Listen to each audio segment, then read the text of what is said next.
ooh, what's the hardest part of our relationship? I would say right now, this whole fertility journey, it really takes both of us on an emotional roller coaster. But yeah, I would definitely say this whole infertility journey is definitely the hardest part of our relationship. If I would have known what I knew when we were engaged, I would have got this process started earlier, because this is a lot. So.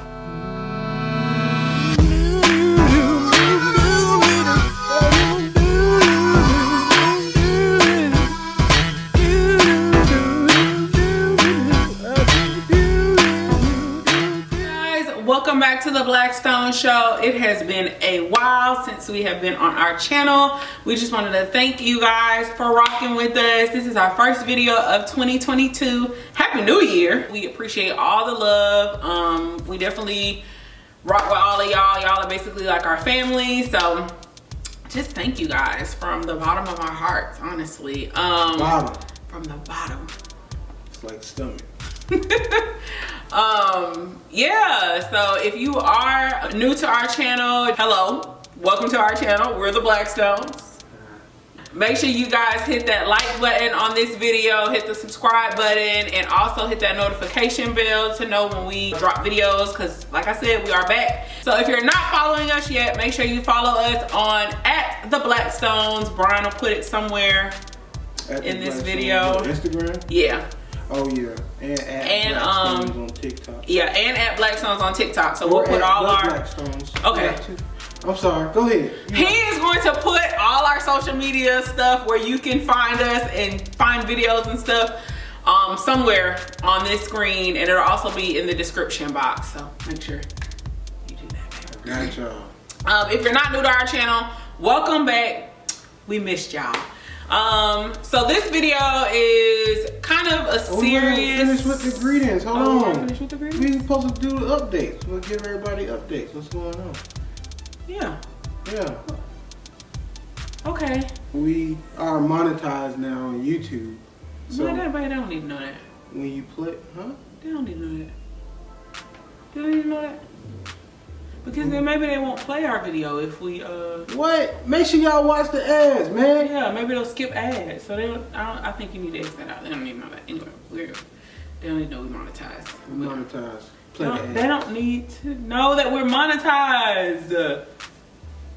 Somebody gonna come rob us. We making 10 cents. Pull up if you want to. Anyway, Yeah. please Try to don't. take my 47 cents. Huh? See, you can't talk about YouTube like that. They're gonna ban us because you play too much. So you need to cut out this whole. It has been a while since we posted a video. The last video that we posted was like a couple weeks before Christmas, I think. And we were very excited. We had a lot of things going on, and yeah. So this is kind of a continuation of that video to kind of let you guys know what happened, because we did have to take a hiatus from YouTube and just all social media to kind of get ourselves back on track. Really just have time to process everything that happened. But we're gonna talk about everything that happened here with you guys today. Right. Go on out there. A life update and story time. A life update and story time. I like that. Okay, so if you haven't noticed in any of our social media videos or whatever, I am no longer pregnant anymore, and that's what this story time is gonna be about. If we have to pause the video, or if I end up crying or something, just, you know, forgive me. It is still pretty fresh. We are going through the motions of when you lose somebody, especially when you lose a child. But today we felt like was a good day, especially since we finally decided to get back on social media. We felt like it was a good day to just record, because we were both kind of having good days today. We decided today will be a good day to talk about it. I'll just start the day before Thanksgiving. So we were prepping to have our gender reveal, as a lot of you guys know. We were supposed to have our gender reveal on Thanksgiving Day, and we were just basically prepping for that. I had worked that week. If any of y'all don't remember, I am a healthcare worker, so I did my 3 days for that week. I got off work the day before Thanksgiving. I went to the stores and picked up certain things that we ordered from the store. Came home with to sleep because I did work the graveyard shift. When I had got up later that day, or later that night, it was probably about 5 o'clock, I went to use the bathroom, and when I used the bathroom, I had noticed like a lot of like bright red blood in the toilet. So I was screaming Brian's name. He came upstairs and I wanted him to come look at it because I wanted to make sure that I wasn't going crazy. He looked at it as well, and we kind of, I'm about to start crying already. Alright, yeah, so I checked it out. I was upstairs, I was downstairs setting up cameras and stuff and setting up the lights for the video we were supposed to be making for the gender reveal / Thanksgiving. Then she called me up there. So it was some blood that was consistent and it was constant. It was bleeding. Yeah, and real quick, during my pregnancy, I did have to go to the urgent care like one time for bleeding. And because I had PCOS and because we had done IUIs and stuff, we were really cautious about our pregnancy. It was very new to us, so it was a lot of things that we were like learning and stuff about it. I had to go to the urgent care before, like weeks before, months before, for bleeding, and I checked out fine. So of course, originally we were kind of like, well, let's just wait it out and see what happens. But then, like Brian said, it was like really consistent and it was really heavy. And of course, anytime doctors always tell you when you see bleeding in pregnancy, like that's not good, or that's something that you should get checked out, because you're not supposed to bleed when you're pregnant. We called the nurse line, and the nurse asked me like a series of questions, and I told her like what was going on, and I answered all the questions.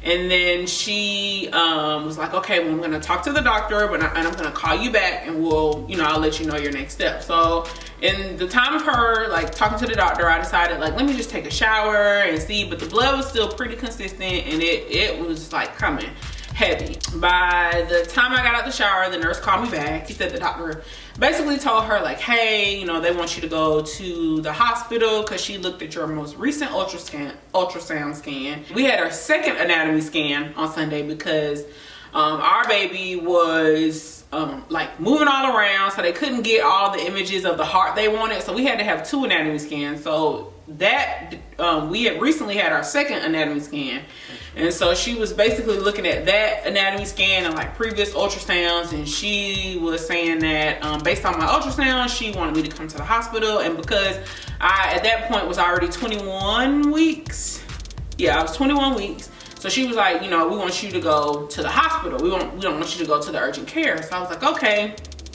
So she was like, because it is Thanksgiving, we want you to pack a bag, and you'll probably end up staying there overnight. Which we kind of were like, dang, really? Like, we supposed to be having our gender reveal tomorrow, but at the same time, the nurse was basically saying the doctor was worried about placenta previa. So we were thinking like, okay, well, we're gonna be overnight and then we're gonna be checked out in the morning. We'll probably just have to push our gender reveal back to like the evening, or in our Thanksgiving dinner with our family to like the evening or whatever. We got dressed really quickly, went on ahead and packed like a quick bag, and it wasn't really like a real bag. We just threw stuff in there because we were thinking that everything was gonna be fine and we were gonna like come home the next day. Yeah, we like, that's how we really thought we were gonna be in and out, like, honestly. We had favor so far along that whole process. It was just like, I know we're gonna be good. Right.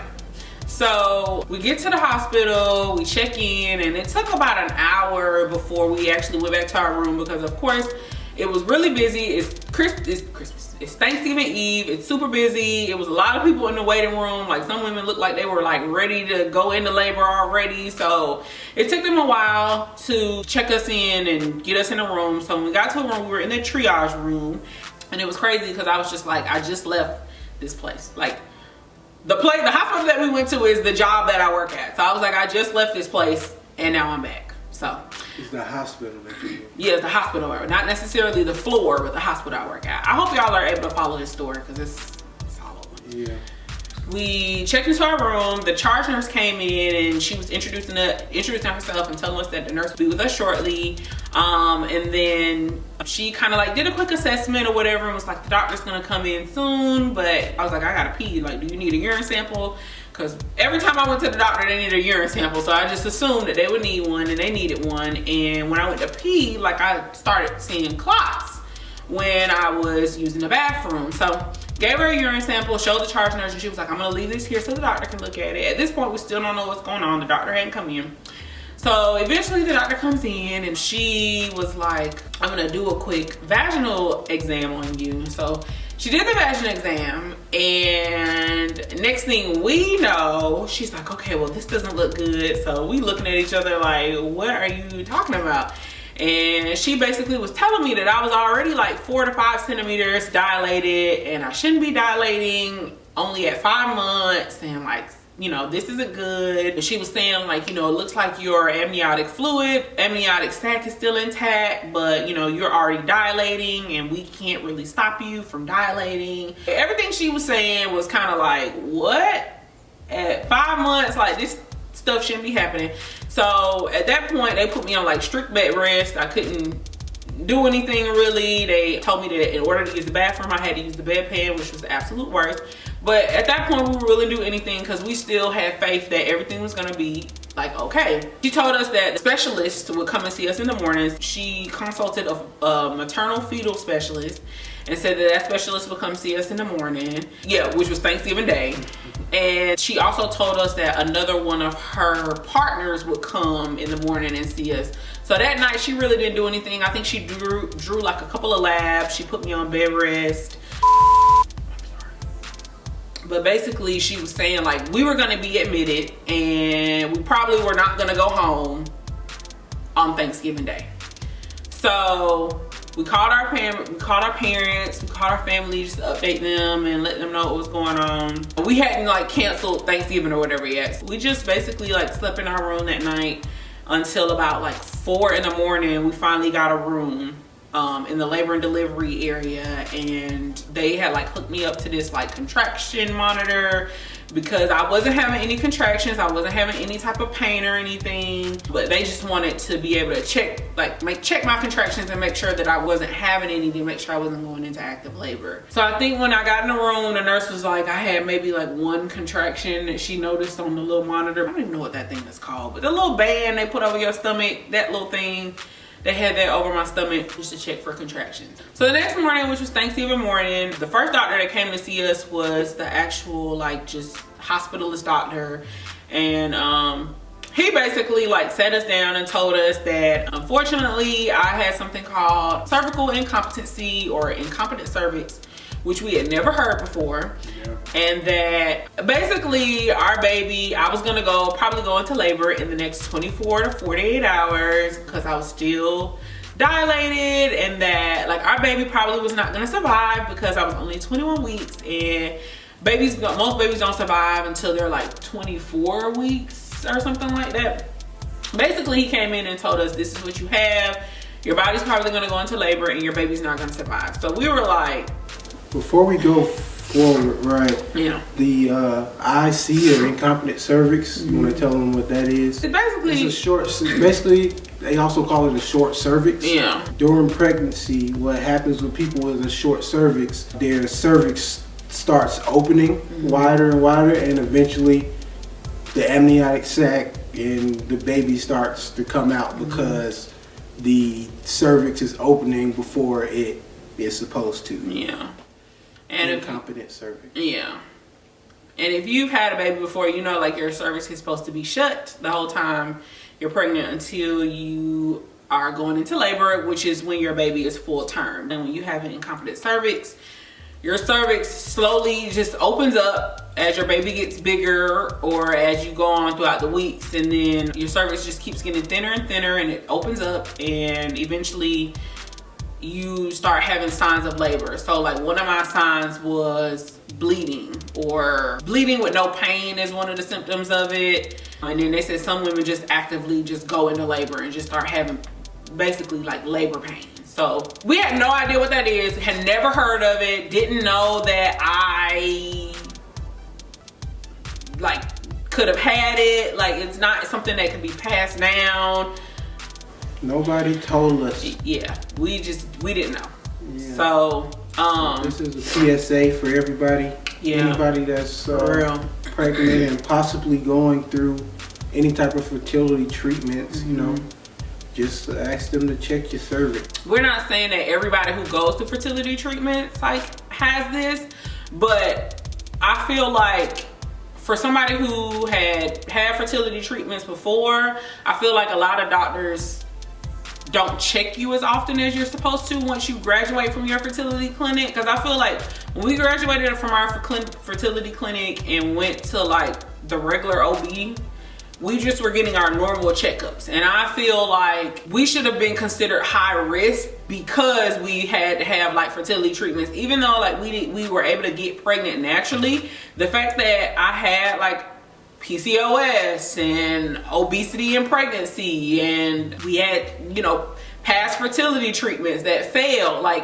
and we're about to start another treatment. Like, we were about to start IVF right before we got pregnant. I just feel like all those factors should have been like, let the doctor know, like, okay, well, you know, just to be on the cautious side, we'll send you to a specialist versus you just doing your regular checkups. And even at one of my ultrasounds, it said that I had like possible placenta previa, but the placenta previa was gonna, they felt like it was gonna resolve on its own, which is probably true, but I just felt like for somebody who had all those, like, I don't want to say comorbidities, but comorbidities and like all those risk factors, and, you know, I was taking metformin and stuff like that, like I feel like I should have been checked a lot more than what I was. Eventually, it was probably like 2 o'clock. The specialist came, and first they came and did an ultrasound. So at this point, y'all, we still don't know what the gender of our baby is. One of my best friends had the envelope with the gender on it because she helped me order all the stuff that we were gonna do for the gender reveal. My best friend was literally like the only person that knew. None of our moms knew, none of our family, like nobody knew except her. When she came in with the ultrasound, and she was like, you know, I'm just looking to see, like, you know, how dilated you are. And she was like, well, do y'all know what it is? And we were like, no. And she was like, well, do you want to know the sex? So I turned around and asked him, and I felt like at that point we might as well just know, because they already told us the baby was basically coming. Yeah. So yeah, we definitely wanted to go ahead and know. Yeah, they told us the baby was coming anyway. So we found out it was a boy. So once we did that, she like pressed the probe, like, you know, kind of close to my vagina, because of course they didn't want to go in my vagina because I was already dilating. And they kept telling us that if the amniotic sac that our baby boy was in burst, that was it. Like, I was going to go into full term labor, and there was nothing else they could do. So we were praying that if I stayed on bed rest, it would keep his amniotic sac in. They'd be able to put us at closet. Yeah, so I'm sorry, y'all, I'm going back. But the purpose of them putting us on strict bed rest was that they were hoping that with gravity, the amniotic sac would kind of just slide back to the position that it needed to be in, and that it wouldn't like come out, or it wouldn't burst. Like with limited movement and stuff, it wouldn't burst, and that they would be able to eventually put something called a cerclage in. And a cerclage is basically like a stitch in your cervix. Yeah. So that people that have the short cervix, yeah, incontinent cervix. Yeah. So they were basically gonna like stitch my cervix up to keep it shut. And apparently they do this procedure for people who have incompetent cervixes. Excuse me. Cervix. So they do this procedure for people who have incompetent cervix. And they typically do this procedure, I want to say the earliest he said they do it is like 16 weeks, and the latest that they do it is like 24 weeks. That's what we found out. But when we were at the hospital, they were telling us that they couldn't do it until I was like 23 weeks or something like that. And I was only like 21 or something, 21 weeks and some change or something like that. So they were basically saying like I wasn't a candidate for it.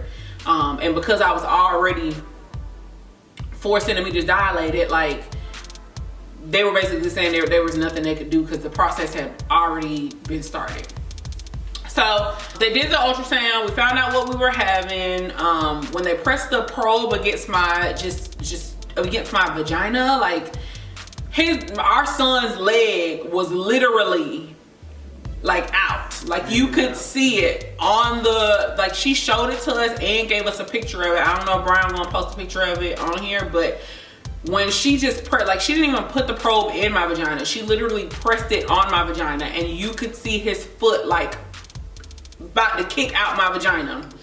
So So yeah, he was ready to come out. So we at that point, she went and showed the specialist the like ultrasound pictures or whatever, and we were praying that even though like we saw all this and I was still dilated, that they would be able to do an emergency cerclage, because they can do those, and I would just be on strict bed rest. That's what we were thinking. I would just be on strict bed rest, so I couldn't work. I would just be in the hospital on bed rest until my due date. The doctor came in and he sat down and he basically told us, you know, like, you are 10 centimeters dilated now. His leg was hanging out. Yeah. He was a clause with my boy. Yeah, and his leg was already out. My foot out there. So there was really nothing they could do for us, and our baby was not going to survive, as the other doctor told us, because 21 weeks. Babies don't survive out the womb out at 21 weeks. So of course we got that news. We started crying. He was telling us, like, you know, they could do an emergency cerclage, but because I'm already 10 centimeters dilated and his foot's already out, and the risk of them doing an emergency cerclage will be greater than the reward, basically, because they literally use kind of like a needle and a thread, he was basically saying. Like, so they would, like, they could rupture the bag, and once they ruptured the bag, like, I would just go into full-term labor, and there was no stopping it. Yeah, that was it. He came in, talked to us. It was quick. He was like in and out when he came in and told us that. So the nurses, they were like really supportive or whatever, and they were like really helpful with us getting that news and stuff like that. But I want to say like 10 minutes after the doctor left out, I started having like excruciating pressure. Probably like 30 minutes after the doctor left out, I started having really bad excruciating like pressure, and the nurse kept asking me like, what is it? Like, what does it feel like? And I kept telling her pressure. Mind you, I've never been in labor before, so what it felt like to me was pressure. Ended up finding out that I was in full-term labor already. Like, I guess I wasn't processing the fact that, okay, you 10 centimeters dilated, like this baby about to come. So in my mind, I'm thinking like, well, what, you know, God got us, it's gonna be okay, I'm just gonna be on bed rest. But the medical part of me was not thinking like, girl, you are 10 centimeters dilated, like your baby is about to come like now, because I started having like all this severe pressure. Like, first of all, after the doctor left, they started setting up the room for like the baby to come. And I was a little mad about that, because I was just like, you know, I understand that they had to do that, but it was just like, damn, like I just got this terrible ass news, and y'all coming in here setting up this damn incubator or whatever the little baby bed up. Eventually, I mean, 30 minutes after that, I started having this severe pain, and yeah, it was just really bad. It hurt really bad. And the nurse, she gave me some morphine and phenergan, which didn't do a damn thing for me, and she had to give it to me in my butt. I didn't like that part. She had to give me a shot, 2 shots in my booty.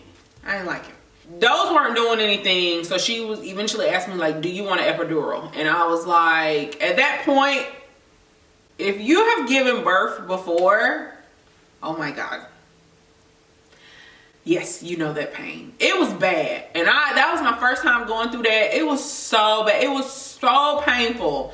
So I told her that I wanted an epidural. She was like, well, you got to get this liter of fluids first. And I was so mad, but I was just like, okay, whatever. Brian was in there. What were you thinking? Like, what was going through your mind? Because I know one minute I'd be like, I love you. And then the next minute I'd be like, leave me alone. Well, I really wasn't like, leave me alone, but I was cussing. Yeah, I mean, I was just... Yeah. Brian was trying to process everything, because he was also like the phone moderator. So like my mom would call, his dad would call. Like, we were getting calls, and Brian would be on 2 phones like this trying to figure it out, and I was screaming, and it was not good. Dad was telling me to tell him you want a second opinion or something. Yeah, like your mom was on FaceTime and I'm holding and talking to her. Yeah, because they all wanted to be on FaceTime when the doctor was in the room to hear what the doctor said, to ask questions. They really weren't, but y'all know how family members can be. So, and they were looking out for us, so we really appreciate them doing that, because in that process, in that time frame, like, we weren't thinking about that type of stuff. So they were like asking the doctor questions and stuff, trying to figure out like if there was a second opinion that we could get, but they were basically like, you know, she is 10 centimeters dilated. Like there's nothing else that we can really do.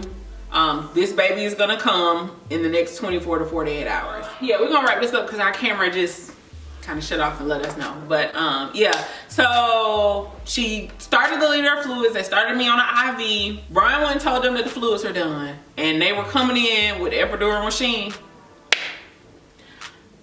Something was out already. I didn't see what was out. I felt like it was his head, but you said it was his legs. Yeah, it was legs first. His legs was already out. I was like already pushing, like it was a done deal. So by the time they came in with that epidural, the whole little thing, I was like, I think his head is out. Like we finna start pushing. So yeah, I don't think it was his. It was probably his legs, but he was out. So they all ran in the room. The doctor ran in the room, and I literally started pushing, and he was out. So it only took about 10 minutes. Yeah, it didn't take long at all. After it started. Yeah. So once he was out, of course I cried because first of all, I couldn't believe I went through labor, but I couldn't believe I just lost my baby. Like I was not prepared for that at all. It was Thanksgiving Day. We were supposed to be, you know, spending time with our families. We had bought little shirts, and we were supposed to be knowing knowing like what his gender was that day. And so like we found out, but it wasn't the way that we were supposed to find out. The gender reveal we were expecting. Yeah, like it was. So y'all can just imagine how traumatizing that was for us, because like it was not supposed to happen that way. That's so hard not to cry. Don't cry. So yeah, he was out. Brian, I didn't really see him because I just started crying because I couldn't believe like that happened. Brian saw him. Brian said he was breathing when he came out, but then of course by the time it was like a heartbeat I saw. Oh, okay. Brian said he heartbeat. But like they said, his lungs never really developed. Yeah. It was only 21 weeks. Yeah. So yeah, it was just a heartbeat beating while they let us hold him and everything. Yeah, we took pictures with him. He looked like me. He had a big head and very big bushy head. eyebrows. Yeah. He already had his eyebrows, and he definitely looked just like Brian. And he looked like a little bit like my dad too.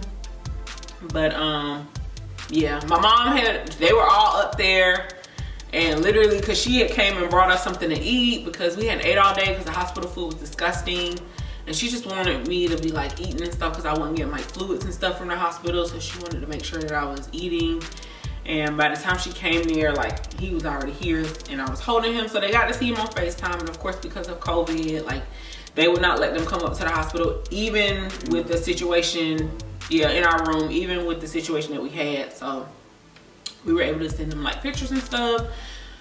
But yeah, he came and you named him Amir. Yeah, we named him Amir, and Amir is an Arabic name, which means commander-in-chief or prince, which he definitely was both because he was turning up in my stomach, so he was commanding his attention up in there. Yeah, we decided to name him Amir Blackstone.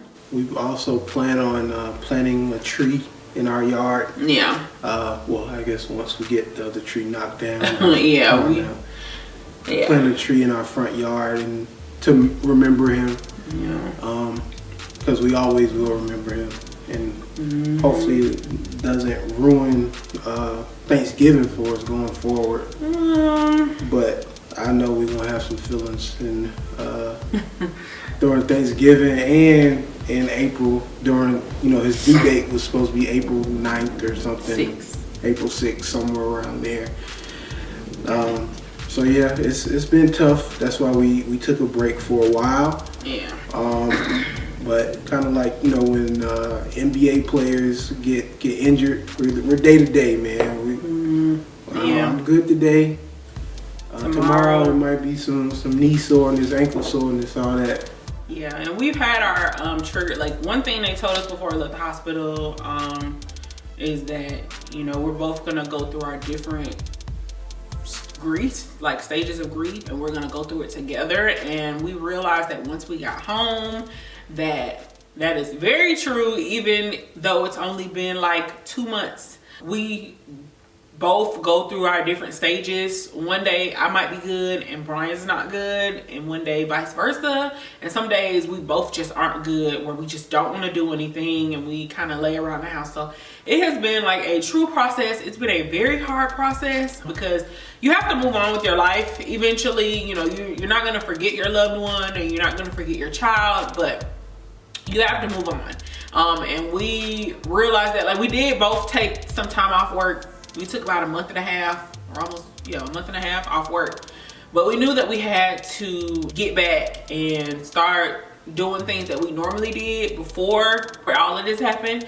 So, you know, we're just trying to take it day by day. I think we're doing okay. We have signed up for support groups because we definitely need it. I personally have signed up for I need to sign up for my therapy sessions.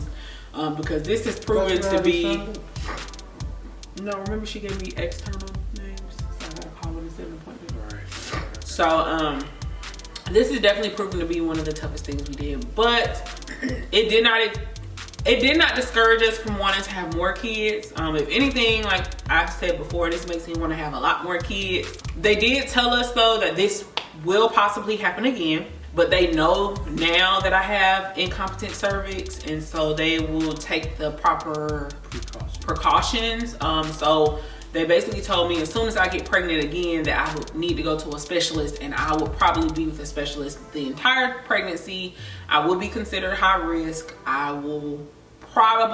may or may not be on bed rest my whole pregnancy, and I'll probably have to take like certain meds to keep my progesterone and stuff at normal levels, so that nothing falls off. So yeah, we battery blinking there. I think that's really it. We're just making it through. Yeah, that's definitely our story time. Yeah, it's a long story, I'm sorry, but it was a lot that happened. Worst gender reveal ever. Story time, worst gender reveal. I honestly don't think we'll do another gender reveal. I've never been a fan of gender reveal, so that's fine with me.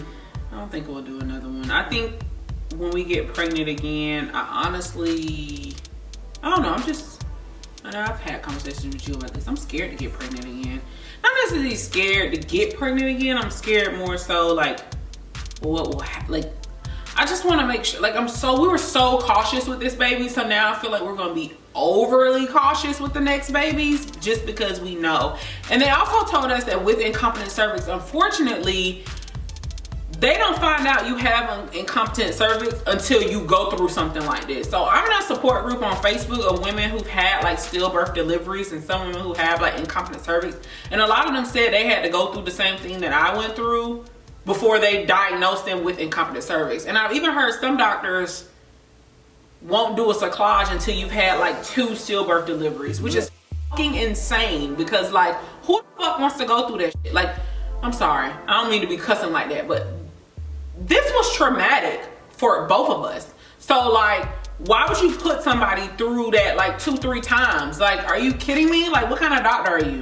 Anyway, I just had to say that real quick because I cannot go. Like, I pray to God that we never have to go. Like, I pray no one has to go through this, because it was very like traumatic. Like, it was traumatic, and we still like trying to pick up the pieces after everything that happened. We do have a keepsake box, and we have like everything. They gave us his clothes from when he was in the hospital, and they created like a little cute little, I don't know what they call it, clay thing with his little footprints in it, all the cards. We appreciate all our love from our family, friends, everybody who sent us flowers, everybody who sent us food, came and checked on us. Like, we just want to say we love you guys, because we really wouldn't have got through this process without the love and support, just prayers of all our family, all our friends. Like, I kept everything that everybody gave us. Honestly, we really have a great village surrounding us, and I just want to say that we really appreciate every single one of y'all, because we really would not be able to sit here and tell our story if it wasn't for y'all. So yeah, that's very true. Just keep praying for us, keep us in your thoughts and prayers. Definitely, we're trying to take it one day at a time. But yeah, thank y'all. To touch back on what you said about the doctor saying that you have to go through 2 miscarriages. stillbirths Yeah. before they give you a cerclage. Mm-hmm. If I'm ever not at the doctor with you and they say that, just call me. I'll be up there. Mommy, mom, your dad. I'll talk to the doctor. Everybody will be up there. I'm sure we can get on the check. Yeah. One thing I will say though too, like emotionally, I didn't realize how much it affected like all our other family members when we first were pregnant. Like after everything happened, I was so worried about like how I felt and how Brian felt that I didn't realize how like our moms felt, like our Brian's dad felt, our grandmas felt, like our siblings felt. Like I didn't realize how much it affected them, and it really affected all of them too. So like, you know, we're all really just trying to take it day by day and pick up the pieces and move on with our lives after this like terrible loss. So that's our story time for today. I didn't cry, I'm proud of myself. Yeah, I saw some tears coming. They were coming. When I jumped in, that's when the tears, I saw tears coming. Yeah, they were coming, but I didn't know, I'm not one to to cry. That's it. I ain't trying to keep this too long because it's going to be a lot to edit. Yeah. And I don't know if the other camera isn't working. We're here, but we're back on YouTube, y'all. So we're gonna get back to our vlogs and doing what we do on YouTube, being silly. We're still the silly Blaxstones, as y'all know us. Had to really just take some time to emotionally deal with everything, and we still are, but yeah, we're a little bit better than we were back in November. So we love you guys. We hope you enjoy this video. Again, make sure you like, comment, subscribe on this video. If you have any questions, feel free to ask. And yeah. What are you doing? Bye, guys. Bye-bye.